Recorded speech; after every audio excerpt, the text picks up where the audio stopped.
Hotel रह गया है मसलन, आधे घंटे के अंदर निकलना है। अब आधे घंटे के अंदर थोड़ा बहुत हुलिया भी अपना ठीक करना होता है, थोड़ा खुशबू वगैरह भी लगानी है, कपड़े भी चेंज करने हैं।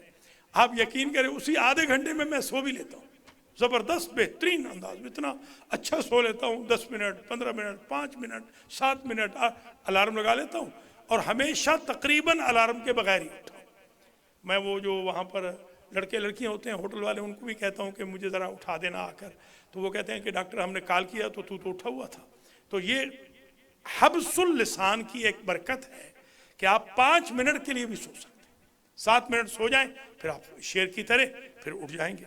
तो ये आप नुस्खा इस्तेमाल कर लें। जिनको नींद नहीं आती, काफ़ी मेरे भाइयों ने मुझसे पूछा है कि कोई वजीफ़ा बता दें, ये सबसे बेहतरीन वजीफ़ा ये है, ये आज से आप संभाल लीजिए। ज़बान को कैदी बना लीजिए, हब्सुल लिसान यानी ज़बान पे कंट्रोल, इसको कैदी बना लें, इंशाअल्लाह राहत आ जाएगी, रिलैक्स, बिल्कुल कंफर्ट। वो कंफर्ट इन होता है ना, एक होटल भी है कंफर्ट इन, हाँ, उसका इसलिए है कि वो उसमें आराम मिलता है। आपको हर रोज़ कंफर्ट इन मिलेगा इंशाअल्लाह। अगर आप बाज़ लोग तो खैर मजलिस में भी सोते हैं, जैसे ये बैठे हुए हैं ये, जी हाँ, पूरी नींद पूरी कर लेते हैं, जी हाँ, तो वो भी उनकी हब्सुल लिसान की बरकत है। मैं समझता हूँ वो ज़बान से याबागोई नहीं करते, तभी तो वो जहाँ चाहे सो भी जाते हैं। मिनल ईमान हिफ्जुल लिसान, सुबहान अल्लाह। मौला अली ने फरमाया ईमान का जुज है ज़बान पे कंट्रोल। देखिए आपका ईमान नाकिस होगा, मेरा ईमान नाकिस होगा अगर हमने ज़बान पर कंट्रोल न किया। मा अमल मिन मल्लम मा अमिला मल्लम यहफज़ लिसाना। हुजूर ने फरमाया जिस बंदे ने काम किया है, नमाज पढ़ी है, रोज़ा रखा है, हज किया है, ज़कात दी है, खुम्स दिया है, काम तो किया है, फरमाते हैं मा अमिला, उसका कोई अमल कबूल ही नहीं हुआ, ही नहीं अमल, मल्लम यहफज़ लिसाना, जिसने अपनी ज़बान पे कंट्रोल नहीं की। ज़बान पे कंट्रोल है तो नमाज कबूल है, वरना मुंह पे मार दी जाएगी। ज़बान पे कंट्रोल है तो रोज़ा कबूल है, ज़बान पे कंट्रोल है तो हज ज़ियारत कबूल है। अक्सर लोग मैंने देखा है ज़ियारतों से आते हैं, आके लड़ाइयाँ करते हैं। ये आगा मुख्तार गवाह है, एक बंदा ज़ियारतों से आया था, आप भी थे, उसने यहीं पर लड़ाई, स्पीकर फोन पे लड़ाई की, आज तक ऐसे जैसे हमने उसके बाप को कत्ल किया हो, दादा को भी कत्ल किया हो, भाई उसके कत्ल किए हो, ऐसा हमारा दुश्मन बना हुआ है। ज़ियारत से पहले बहुत नेक था, ज़ियारत करने के बाद सबसे बड़ा शैतान बन गया।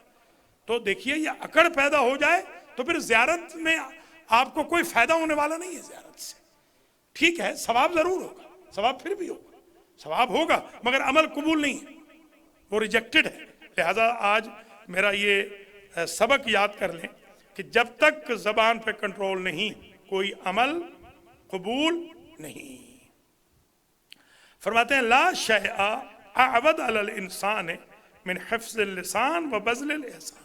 मौला फरमाते हैं कि दो चीज़ों से बेहतर कोई अमल नहीं है, एक ज़बान को कंट्रोल कर लेना, दूसरा एहसान करते जाना। हमारे यहाँ पता क्या, हम एहसान करते हैं फौरन कहते हैं शुक्रिया अदा कर, अब दे खुदा तूने तो अपना एहसान ही ज़ाया कर दिया।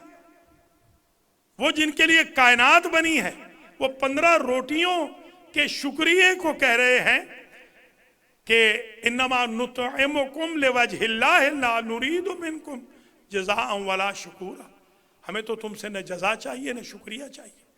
तो अल्लाह ने कहा अगर तुम्हें बंदों का शुक्रिया नहीं चाहिए तो हम खुदा हो के तुम्हारे शुक्रगुजार हो जाते। आप ये आदत ख़त्म करें। हमारे यहाँ मैंने बचपन से देखा है, हमारे भी रिश्तेदार दोस्त अहबाब, छोटे हम बच्चे जब थे रुपया दे देते थे मसलन, तो आके हमारे माँ बाप को आके बताना कि हमने रुपया दिया। और अल्लाह के बंदे थोड़ा सा छुपाओ, अफज़लुज़्ज़ुहद इख़फ़ाउज़्ज़ुहद, बेहतरीन ज़ुहद वो है जिसे छुपा के किया जाए। अल्लाह मुझे और आपको हब्सुल लिसान, हिफ्ज़ुल लिसान की तौफीक खैर नसीब फरमाए। बिस्मिल्लाहिर रहमानिर रहीम।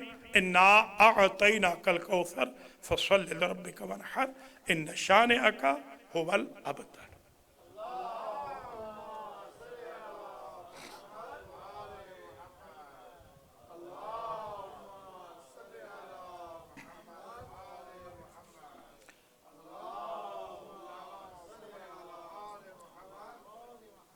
बिस्मिल्लाहिर्रहमानिर्रहीम अल्हम्दु लिअहलिही वस्सलातु अला अहलिहा अम्मा बअदु तूबू इलल्लाहि तौबतन नसूहा। बिरादरान ईमानी, आज अगरचे ईद का दिन है मगर हमारा दिल बड़ा हज़ीन है, महजून है उन हमारे 100+ भाइयों बच्चों के लिए जिनको जुमा की नमाज कायम करते हुए बशमूल पेश नमाज साहब के, मुझे उनके नाम से शनाख्त सही नहीं हो सकी मगर उनके जो क्लास फेलोज़ हैं वो मेरे शागिर्द थे। हो सकता है ये भी शागिर्द हों या शागिर्दों के मुबाहिस हों। तो ये दो वहाँ पर जाकिर भी थे हमारे, नोहा खान थे, अज़ादार थे, ताजिर भी थे, गरीब भी थे, अमीर भी थे, जिनको दाखिल होकर मस्जिद के अंदर जुमा पढ़ते हुए शहीद किया है। बिल्कुल इसी तरह जिस तरह अब्दुर्रहमान इब्ने मुलजम ने हमारे मौला को हालत सजदा में शहीद किया और शिमर मलऊन ने हमारे मौला इमाम हुसैन को हालत सजदा में शहीद किया। इसी तरीके से हालत नमाज में अलवियों को, हुसैनियों को, हैदरियों को, जाफरियों को, शियों को, इस्नाशरियों को, इमामियों को शहीद किया गया, बम के ज़रिए, सुसाइडिंग अटैक के ज़रिए और फायरिंग के ज़रिए। मुझे नहीं मालूम, मैंने जहाँ तक कोशिश की है, मुझे कप्तान साहब का कोई बयान ताज़ियती अभी तक नज़र नहीं आया। शायद वो ये सोच रहे होंगे कि उनके कितने खिलाड़ी इसमें इन्वॉल्व हैं, उसके बाद सोच विचार करके शायद वो बयान देंगे। ये भी बायस से शर्म बात है कि एक शख्स जो कल जीतने के लिए इमाम ज़ामिन बंधवाता फिरता हो इमाम बाड़ों के अंदर, जब वही इमाम बाड़ों वाली कौम के 100+ बंदे शहीद हो जाएं तो उनको एक ताज़ियती बयान तक भी न दे। और हुकूमत की भी सर्द मोहरी है, बल्कि ऐसे लगता है जैसे सेंसर है, टीवी चैनल्स के ऊपर भी सेंसर है, हकीकत बयान ही नहीं करने दी जा रही। ये सब जो कलाबे मिल रहे हैं वो यही हैं कि 80 के हालात ज़ियाउल हक वाले, मलऊन वाले दोबारा पैदा किए जा रहे हैं। और जो इसने कप्तान ने जुमला कहा था कि मैं यजीद के अब्बा का निज़ाम लाऊंगा, अगरचे उसने कहा था मुझसे गलती हो गई मगर लगता यही है कि यजीद के अब्बा का निज़ाम ये पाकिस्तान में लाना चाहता है। ये इसे मालूम होना चाहिए कि जिसने भी शियों के साथ छेड़ा है, ये तारीख़ गवाह है कि फिर वो इक़्तिदार से हमेशा हमेशा के लिए महरूम हो गए। तो ऐसी कोई बात नहीं, न हम डरने वाले हैं। हमने हमेशा लाशें उठाई हैं, हमने कानून को कभी हाथ में नहीं लिया है, हमने कभी ये नहीं किया कि जो इनोसेंट कम्युनिटीज़ हैं उनको मारें या उनके ख़िलाफ़ कोई भी हरकत करें। मगर ये भी याद रखें कि अल्लाह का जो ताज़ियाना इंतकाम है वो हमेशा के लिए फ़िज़ा में लहराता रहता है। अगर काबील को सज़ा मिल गई, फ़िरऔन को सज़ा मिल गई, उससे पहले नमरूद को सज़ा मिल गई, शद्दाद को अगर सज़ा मिल गई, उन यहूद को सज़ा मिल गई जिन्होंने ईसा अलैहिस्सलाम को टार्चर किया, हुजूर को तंग करने वालों को अगर सज़ाएँ मिल गईं और वो क़िस्सा पारीना बन गए, मौला कायनात के कातिल हसन व हुसैन अलैहिस्सलाम के कातिल अगर इबरत रोज़गार बन गए, बनी उमैया और बनी अब्बास अगर तहस नहस हो गए, हसन उल बकर जैसे, कज़ाफ़ी जैसे, सद्दाम जैसे मलाइन, ज़ियाउल बातिल जैसे मलाइन दफ़ा दूर हो गए, तो ये हुकूमत भी कोई इतनी स्ट्रांग हुकूमत नहीं है। वैसे भी बैसाखियों पे चल रही है, तो मैं यहाँ से एक स्ट्रांग मैसेज दे रहा हूँ। इसको वॉइस ऑफ US शिया समझ लीजिए, यूनाइटेड स्टेट्स ऑफ अमेरिका के तमाम शिया, बल्कि अहले सुन्नत ने भी मुझे कॉल्स की हैं, मैसेजेस किए हैं।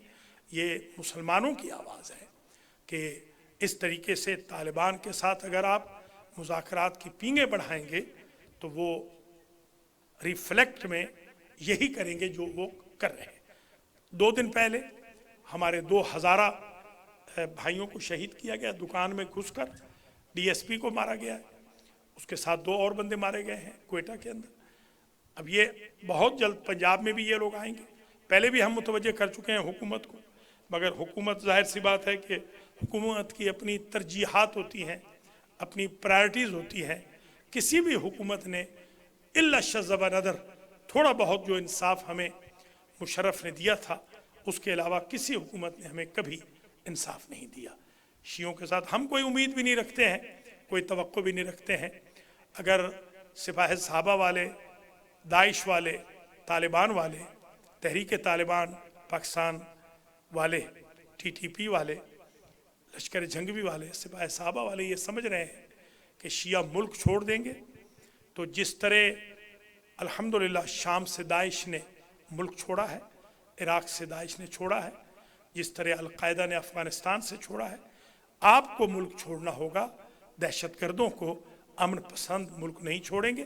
اس ملک کو ہم نے بنایا تھا، اور اس ملک پر ہماری جانیں بھی لگی ہوئی ہیں، ہمارا خون بھی لگا ہوا ہے، ہمارا پیسہ اور دولت بھی لگی ہوئی ہے، اور آج تک آرمی کے اندر جو وفادار شیعہ ہیں الحمدللہ انہوں نے اپنی قربانیاں دی ہیں۔ یہ میں اسٹرانگ میسیج دے رہا ہوں کپتان کو بھی، اس کی ٹیم کو بھی، اور جن کو یہ پیسج دے رہا ہے اور میسیج دے رہا ہے کہ وہ کرتے جائیں اور ہم کچھ نہیں کہیں گے۔ ہم بچے نہیں ہیں، ہم الحمدللہ جانتے ہیں کہ چند ہی مہینے پہلے اس ملعون اورنگزیب جھنگوی نے شاہراہ قائد اعظم پر کراچی میں کہا تھا کہ ہم بہت جلد شیعوں کا مقتل بنائیں گے اس ملک کو۔ اس کو سزا نہیں دی گئی، وہ آج بھی دندناتا پھر رہا ہے، اور جتنے لدھیانوی سمیت جتنے ملاعین ہیں ان پر 80 90 100 مقدمہ ہے قتلوں کا، مگر وہ دندناتے پھر رہے ہیں، اور ہمارے بچوں کو، جوانوں کو، بیچاروں کو پکڑا جا رہا ہے، کسی کو زینبیون سمجھ کے، کسی کو حشت شابی سمجھ کے، کسی کو سیستانی خامنائی کا فالوور سمجھ کے۔ ساری چیزیں ہم گورنمنٹ کو متوجہ کرتے رہیں گے۔ یہاں پر ایک میسیج اپنی قوم کو بھی ہے کہ میرے بھائیوں، میری بہنوں، میرے بزرگوں، میرے عزیزوں، اب لڑائیوں کا وقت نہیں۔ بم مارنے والا، شیلنگ کرنے والا، ہماری لاشوں کے تحفے ہمیں دینے والا نہیں دیکھتا ہے کہ ہم کس گروہ سے ہیں، کس پارٹی سے ہیں، کون سی ہمارا گروپ ہے۔ پلیز علی ولی اللہ پر سب اتفاق کر لیجئے، اور سنی بھائیوں کو بھی اپنے ساتھ ملائیے، اس لیے کہ ہم الحمدللہ ہمیشہ ان کے حق میں رہے ہیں، اور یہ ملک شیعہ سنی اتحاد سے ہی بنا تھا، اور شیعہ سنی اتحاد ہی سے بچے گا۔ اور حکومت کو ایک مرتبہ پھر بقول فارسی زبانوں کے ہوشدار دے رہا ہوں، میں وارننگ دے رہا ہوں، تنبیہ کر رہا ہوں کہ اگر حکومت نے ہوش کے ناخن نہ لیے تو انشاءاللہ بہت جلد یہ حکومت الٹ جائے گی، اور ہر وہ حکومت الٹے گی جو مظلوموں کے قتلوں اور شہادتوں پر خوش ہوگی اندر سے، اور جو دہشت گردوں کو لوریاں دے گی۔ ہماری قوم کو بھی یہ پیغام ہے وحدت و اتحاد کا، ہوش لینے کا، ہوش کے ناخن لینے کا حکومت کو ہے۔ پاک فوج سے میں درخواست کروں گا، وہ ہمیشہ با انصاف رہی ہے، عدلیہ سے میں انصاف کی بھیک مانگوں گا، اور میں مطالبہ کروں گا ایجنسیز سے کہ وہ ایجنسیز ہماری ہیلپ کریں، مہربانی کریں، بے گناہوں کو نہ پکڑیں، ان ملاعین کو پکڑیں۔ 5000 جو طالبان چھوڑا گیا ہے، یہ اسی 5000 طالبان کا جس میں سپاہ صحابہ والے بھی شامل تھے اثر ہے کہ آج ہمارے لوگوں کو 100 پلس لاشوں کے تحفے دیے جا رہے ہیں۔ میں امید رکھتا ہوں کہ سپاہ صحابہ، لشکر جنگوی، تحریک طالبان پاکستان، داعش، آئسس اور القاعدہ، یہ ساری ملاعین طاقتیں سمجھیں گی کہ شیعوں کے ساتھ ٹکرانا ان کے بس کی بات نہیں ہے، ورنہ انہوں نے اپنی بساط 500 کلومیٹر اپنی جو حکومت قائم کی تھی شام میں اور عراق میں، وہاں سے کیوں لپیٹی تھی۔ ہم حسینی ہیں، ہر وقت کے یزیدی کے ساتھ ٹکرانا جانتے ہیں، اور انشاءاللہ بہت جلد ہمارا ملک پاکستان امن کا گہوارہ بنے گا، اور دہشت گردوں کو انشاءاللہ سر چھپانے کی جگہ نہیں ملے گی۔ الصلاۃ والسلام علی رسولہ الکریم سیدنا و مولانا ابی القاسم محمد وعلى امام المسلمین وقائد الغر المحجلین علی بن ابی طالب وسیدۃ نساء العالمین وبضعۃ رسول خاتم النبیین فاطمہ بنت محمد والحسن والحسين وعلي بن الحسين ومحمد بن علي وجعفر بن محمد وموسى بن جعفر وعلي بن موسى ومحمد بن علي وعلي بن محمد والحسن بن علي والخلف الحجة القائم المهدي اللهم عجل لنا فرجه وسهل لنا مخرجه واكحل ناظرنا بنظرة منا إليه وجعلنا من المستشهدين بين يديه إن الله يأمر بالعدل والإحسان وإيتاء ذي القربى وينهى عن الفحشاء والمنكر والبغي يعظكم لعلكم تذكرون.